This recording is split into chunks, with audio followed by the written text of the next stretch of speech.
Tommy. Here we go again. Tommy Robinson. I'm Danielle Metz.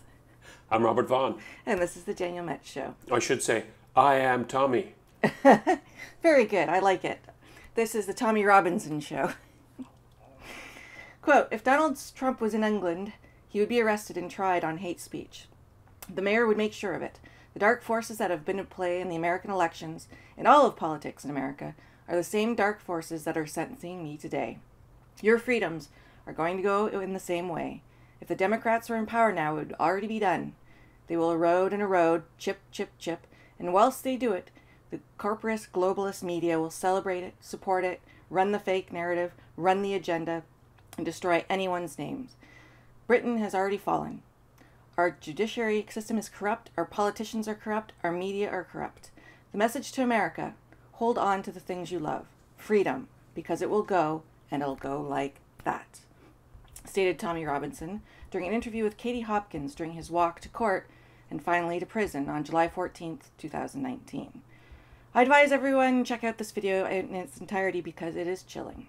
Yeah. And what makes this situation so astonishing is the fact that this is England, the country that spawned the foundation of freedom, the Magna Carta. Yet they're willing to take down a journalist to subject him to harm and possible death for the act of daring to report on what was the greatest failure of Britain and European Union as a whole, mass immigration of Muslims and the ramifications thereof. So Robert, is England truly lost? And if so, how soon shall we in North America follow? Yeah, it's lost, all right. It's unfortunate, but when we here in Canada and on this show and on Just Right or whenever we're talk about how good we have it in the West and how great our culture is compared to some of the S-holes in the world. I don't know that we can continue to say that for very much longer. England, Great Britain, the UK is no longer a model that we can point to and say, look, this is the good part of the world, let's be like them. No, we can't do it anymore. If what's happening to Tommy Robinson can go unchecked, then England's lost. Yeah, it's lost. Mind you, somebody pointed out, it may have been Katie Hopkins, I don't know, but pointed out there's London, and then there's the UK. The rest, yeah. Because that's like saying Canada is like Toronto, and no way is it like Toronto. No, Toronto should be its own country, pretty much. Maybe we should say perhaps that London has certainly fallen. Yeah, but England, and it's very interesting because it's not even a criminal charge, it's not even a conviction, it's contempt, which is a civil matter, and you're either held in or found in contempt. And he's the first journalist in almost a century to be sentenced to prison for being in contempt. Mostly what happens is usually the publisher or the company that hires a journalist is fined a small fine, and everybody just goes on their merry way. So they're doing this explicitly to silence him, and they put him in one of the worst jails in Britain. It houses mass murderers, it houses terrorists. They put him already immediately into isolation for his, quote, own protection. And we know what happened to him last time he was in prison. They put him in isolation. They let him out he was in solitary confinement for 23 hours a day, let out for a half an hour to go run around the courtyard and have Muslims yelling death threats at him and throwing poo at him and feces matter and all this stuff and threatening him, and then put back in. That's torture. They are deliberately torturing him. And it's sanctioned by the courts and it's sanctioned by the government. I just wonder how long the people are going to put up with stuff like this. Well, I'm very pleased to see the kinds of reception that he gets on the street and the kind of reception that even Tommy has said that he's getting on the street. He's never bought a beer in a pub. Yes, I love that. And no, he gets such a great reception on the street. And I think that, like anything, like here in Canada, you have the elite and then you have people who I was just jostling with there on Friday with the Maxime Bernier announcement here in London. People who get it, people who are smart and intelligent and get it. And then you have the elite, the people over in England. It would be the parliamentarians and the BBC pundits and Those people have no clue about what's going on. Tommy gets it. Tommy supporters get it. And there's just so many who don't. What do they think is going to come of this? They've just made him more of a martyr. And if anything happens to him in prison, he'd be even a greater martyr. And that's just going to cause people to rally even harder around his cause. Like, what?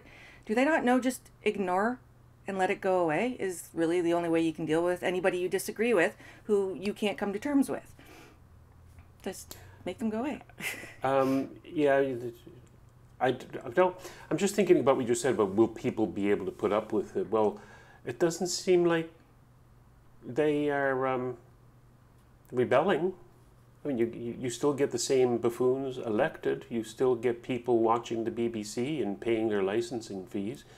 Here in Canada, you still have the same goon show elected. I mean, Justin Trudeau is poised to be the next prime minister, maybe with a minority, with the coalition with the Greens and the NDP. So it's I don't know what people are going to do. In the United States, the refrain is always that we have our Second Amendment to protect us from despotic governments. Well, you got despotic governments.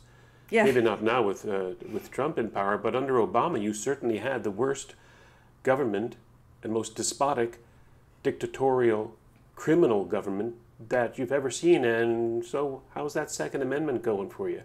And ironically, I don't see the people. I don't see people overthrowing the government.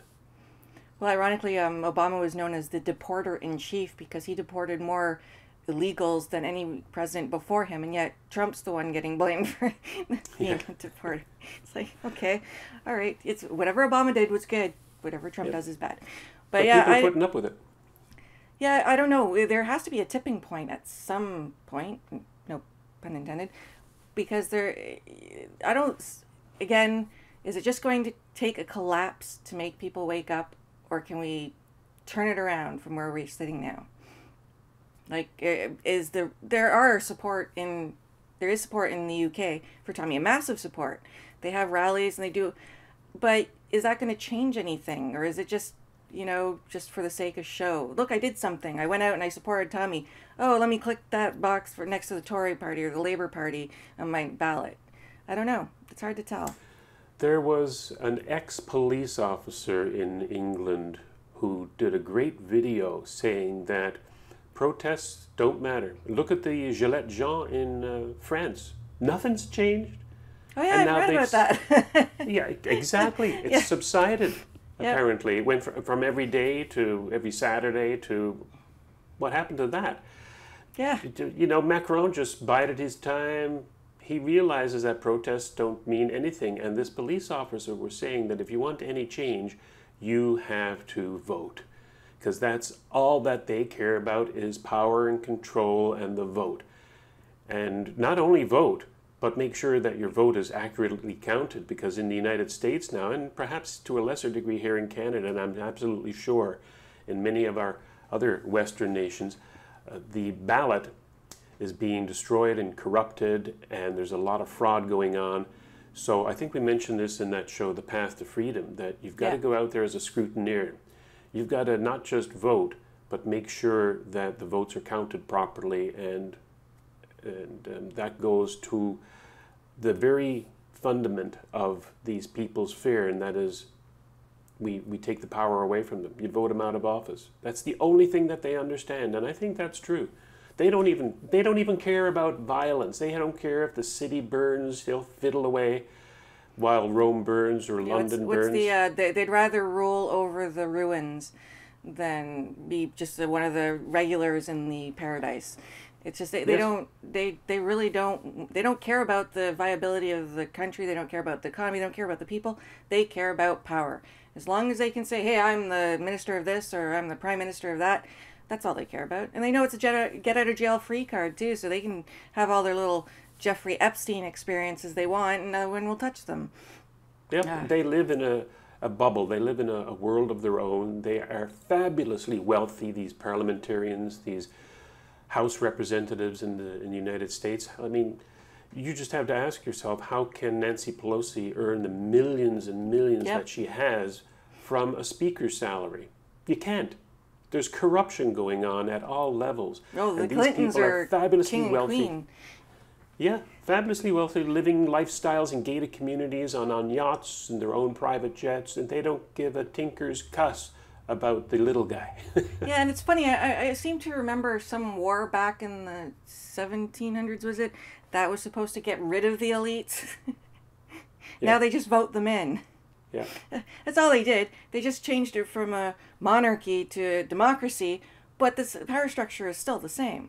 And the accountability, it seems virtually almost the exact same thing. Back in the day, they used to have to kill the king or queen to change power structures. Now they just vote them out occasionally, but it doesn't happen very much. The deep state's always still there. You've got all the bureaucrats that are always still there. And I don't know if anything is ever going to change. Wow, I just depressed the crap out of myself. Why are we doing this, Robert? I give up. No. As long as we have the vote and as long as we're still able to speak somewhat freely, we've lost free speech here in Canada, but as long as we can say some things, then there's no need for violence just yet. Let's continue to work Well, the we already system. have violence. We have Antifa. Oh, no, but I'm talking about the right side getting violent. Oh, okay. No, the right side. Yeah, that scares me actually going forward, because I just wonder where the pressure point's going to be, where the people that we like to think are the good guys are going to be pushed too far and have to retaliate in ways that we wouldn't approve of. But what other option do they have? So I don't know. I don't want to get to that place. So hopefully we can keep our free speech and talk about these things, and therefore hopefully avert any violent conflict in the future, which is what censorship does. It promotes violence. Because when you can't speak, that's your only option. Yeah, so I mean, I look at somebody like Tommy and the support he has, and I still see the electorate in Britain vote these people in, and it seems rather sad, I guess, and disheartening. And like you said, Well, they did vote for the depressed the Brexit. hell out of myself. Well, they did vote for the Brexit Party, though. That is true. Like I say, there's hope, and that's the way to do it, through the ballot box. But don't just vote. Get involved with the politics, get involved with the parties, run yourself if nobody else is running. And yeah, the voting, like I said in that show, The Path to Freedom, the voting is the last thing that's done. Most of the other decisions have been made, and not by you. Like, who is the leader of the party? Who is the candidate that's running in your riding or district? Those decisions are extremely important, and people leave it up to other people to do. And as long as you do that, leave your responsibility and up to other people, then of course you're going to be run over. Because the left know this. They're out there, hustling to make sure that the left are the only candidates, even in so-called conservative parties, that the left or Republican parties, that the candidates out there are corruptible or hold the left opinions. And you only have yourself to blame if you didn't get involved at the riding level, if you didn't get involved in selecting candidates and leaders of parties. You know that Maxime Bernier lost out on the Conservative Party leadership by, I think it was 0.065% of the vote, less than 1%. Yeah, thanks, Dairy Cartel. Yeah, thanks, Dairy Cartel. And they just signed up as members really quick, and then they took over the convention, and that's how it's done. That's how it's done, people. Get involved. Yeah. And keep talking about stuff, too. I think that's the big point. Start your own podcast. Start your own show. Talk about the issues that are important to you, and get in contact with other people who share your opinions. And then or challenge your opinions. And then you can create a network of people that you can mobilize when you need to. And I think that's a really big thing. And I like that about the internet community. I love going and watching Styx or watching Matt Christensen or Sargon of Akkad and seeing a community of people who actually are supporting each other and share the same values and the same hopes and speak their minds and aren't afraid of censorship and aren't afraid of the backlash. And I think that's really First Amendment is where, never mind the Second Amendment, it's the First Amendment. That's the most important value. It's true. It's a fundamental value. Yeah. All others will fall if you do not have that. It's true. And in Canada, we're starting to lose it with Motion 103 and Bill C-16, compelled speech.